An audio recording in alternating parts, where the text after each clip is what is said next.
lang ako na maligo na lang kami kasi napakainit naman talaga eh. Yeah, ito na nga yung gagawin namin. Tara, let's go. Bala ko. Ayan, kasama namin guys. Super talaga. At dito mga palapar, sumakay na ako par. At dito may nintay kaming kasama par. Kasi meron siyang kinuha par. Sa dito muna par, mag-video na ako par. Papunta ng Huyo par. Nag-timelapse na muna ako dito kasi napakalayo talaga yung punta namin dito par. At nakapunta na kayo dito para napakaganda talagang view par. Yeah, samahan nyo ako par. Napakaganda talagang view dito.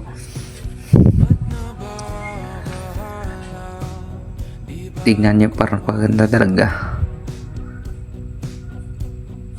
Napakalayo yung punta namin. Di ko alam kung ilang kilometro yung punta namin dito par. Kaya sa nakapunta dito, pa-comment na lang guys. Pa-comment na lang.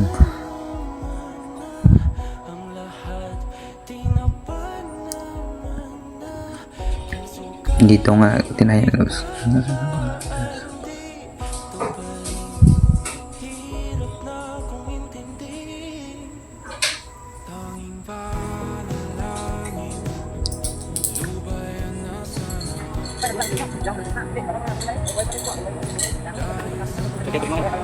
At dito par, mapahirap na daan par. Sobrang hirap talaga na daan dito par. Isang pagkakamali mo lang, di mo alam kung anong mangyayari sa'yo par.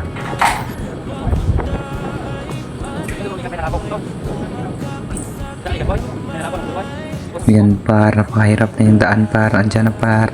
Andyan na yung pinakamahirap na daan. Isang pagkakamali mo lang, di mo alam kung anong mangyayari sa'yo par.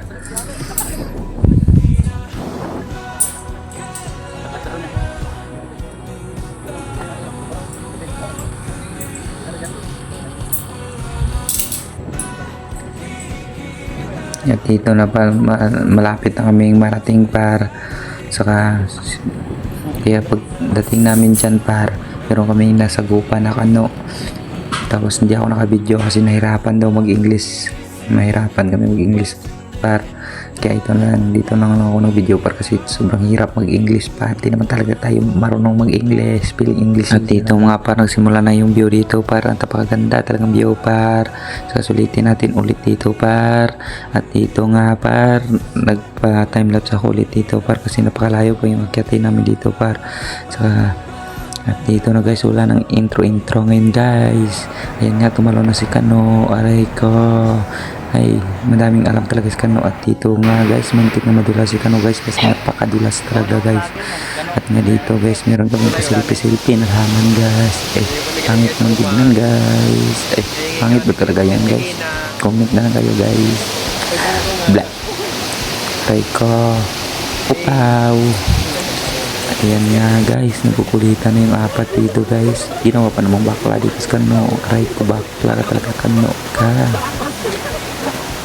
Ayan nga guys, ito nagtatapos yung salita natin. Siguro napalo nyo and share. Thank you sa inyo guys.